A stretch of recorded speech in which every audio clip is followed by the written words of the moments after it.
À l'étranger maintenant, 39e jour de guerre entre Israël et le Hamas. Et ce matin, on retient ces images. Le ministère de la Communication du Hamas bombardé. Il se trouve que l'une de nos équipes a pu suivre l'armée israélienne dans la bande de Gaza. Elle a pu filmer la fuite des civils au point de passage entre le nord et le sud. Vous allez voir comment Tsahal essaie de retrouver des otages. Reportage de nos envoyés spéciaux Gwendoline de Bono et Lucas Prévost.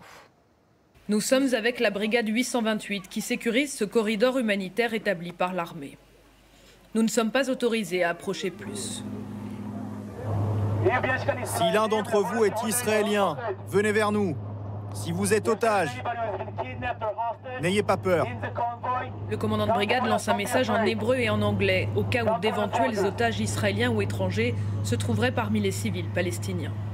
L'armée est convaincue que le Hamas tente d'en déplacer vers le sud. Aucune réponse. Ici, le désespoir est silencieux. Sans bruit, des hommes, des femmes et des enfants lèvent leurs passeports, puis ils lèvent les mains. Ils sont au moins 10 000 à fuir chaque jour. Certains viennent de l'hôpital Shifa, le plus grand de Gaza où se situe désormais le champ de bataille. L'armée israélienne y localise le quartier général du Hamas. Ce ne sont pas eux qui sont à blâmer. Ces gens sont des victimes comme le côté israélien.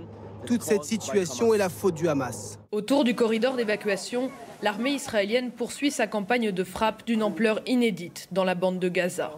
Au moins 10 000 civils palestiniens ont été tués depuis le début de la guerre.